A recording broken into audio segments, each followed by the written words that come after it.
You're angry right now, not at something specific, just that slow burn sitting in your chest that you can't shake. You know what you want to do: slam something, yell, walk out. But you don't, because you can't. You live in 2026. There are consequences. Now imagine that same feeling, that same heat rising in your chest, that same explosion building behind your eyes. Except you're not in 2026. You're sitting around a fire 100,000 years ago. 20 people are watching you, and there are no consequences, no laws, no courts, no therapist, just you, the fire, and the rage. What happened next will completely change how you see your own anger. Here's something nobody tells you about anger. It is not a modern problem. It is not caused by traffic, or your boss, or social media. Anger is 300,000 years old, maybe older, and for most of that time, humans had absolutely no system for dealing with it. No therapy, no timeout, no passive-aggressive texts, just raw emotion. And a group of 20 to 50 people who couldn't walk away from each other. Think about what that means. You're living in a small band, 15 to 50 people. You know every single one of them. You sleep next to them. You hunt with them. You share every piece of food with them. And one of them just did something that made your blood boil. Maybe they took more than their share of the kill. Maybe they slept with your partner. Maybe they insulted you in front of the whole group. And you can't just leave. There's nowhere to go. So what happened? Let's start with what we actually know. In 2011, anthropologist Christopher Boehm published a landmark study called Hierarchy in the Forest. He analyzed 50 different modern hunter-gatherer societies, groups living the closest we have to prehistoric life. And the same pattern showed up everywhere.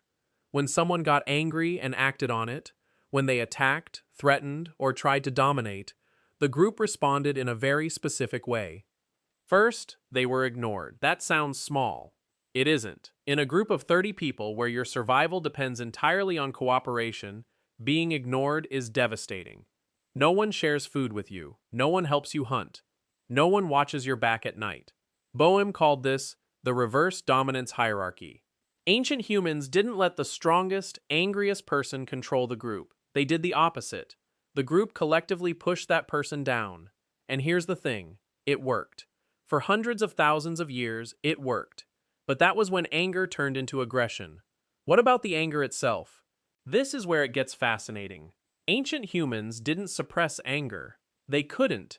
The human brain has an amygdala, a small, almond-shaped cluster of neurons that fires the moment it detects a threat, a wrong, an injustice. That part of your brain is ancient, pre-human ancient. And when it fires, cortisol and adrenaline flood your body in seconds. Your heart rate spikes, your muscles tense, your vision narrows. That's not a choice. That's biology. So ancient humans had the same physical anger response you have right now, but they had very different ways of releasing it. The first was physical labor. Anger in a hunter-gatherer camp was often burned off through the body. You didn't sit with it. You went out and you worked. You ran. You hunted. You split wood, you built. Modern neuroscience has actually confirmed why this works. Physical movement metabolizes the stress hormones that anger produces. Exercise literally clears cortisol from your bloodstream. Your ancestors were doing this instinctively 100,000 years ago. The second release was sound. Across virtually every indigenous culture ever studied, researchers found one consistent behavior. When people got angry, they made noise. Shouting, chanting, drumming, ritual singing. These weren't just cultural traditions. They were biological releases. Controlled vocalization, yelling in a structured way, actually lowers cortisol levels and activates the parasympathetic nervous system. In other words, screaming into the void actually works. Science confirmed it. Your ancestors knew this by feel, not by biology textbooks. The third release was storytelling. This one will surprise you. At night, around the fire, ancient humans processed their conflicts through narrative. Anthropologist Polly Wiesner spent 40 years studying the Jew-Hoansi people of southern Africa, one of the oldest continuously living cultures on Earth. She found that over 80% of nighttime conversation was social stories. Stories about who did what, who wronged whom, who was brave, who was cowardly. This wasn't gossip. This was emotional processing. By turning anger into a story, by narrating it, the brain shifts it from emotional memory into narrative memory. The feeling softens. The wound gets context. Your brain does the same thing when you vent to a friend today. You didn't invent that. Your ancestors figured it out around a fire 50,000 years ago. But what happened when someone couldn't let it go? What happened when anger became violence? Here's where ancient human society had a system far more powerful than laws: shame. In a small group, everyone sees everything. If you attacked someone in anger, everyone witnessed it, and the social consequences were immediate. Anthropologists studying modern hunter-gatherer groups found that serious outbursts of violence triggered something called community sanction. The entire group turned against the aggressor, not just the victim's family. Everyone. Food sharing stopped. Protection at night stopped. In some documented cases, persistent violent offenders were exiled. And exile in the ancient world wasn't a punishment. It was a death sentence. No fire, no group, no protection. Alone in a world full of predators that could run 40 miles per hour, you were dead within days. This created one of the most powerful anger management systems ever invented. Not laws, not courts, just 30 people watching you at all times. The cost of uncontrolled anger was your life. And here's what that did to us genetically. Over hundreds of thousands of years of this system, the most impulsively violent individuals didn't survive long enough to pass on their genes. Researchers call this self-domestication. We bred anger out of ourselves, slowly, through social consequence. The same way we domesticated dogs by selecting for calm temperament. We did it to ourselves. So here's the question nobody asks.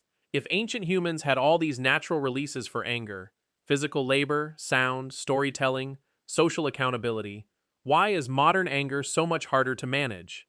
The answer is environment mismatch. Your brain is still running 300,000-year-old anger software. When you feel wronged, your amygdala fires the same way it did on the African savanna. Your cortisol spikes the same way. Your muscles tense the same way. But your environment is completely different. You can't run. You're sitting at a desk. You can't shout. You're in a meeting. You can't tell the story around a fire. You type a passive-aggressive reply instead. The release systems your brain is designed for, movement, sound, social narrative, have been removed.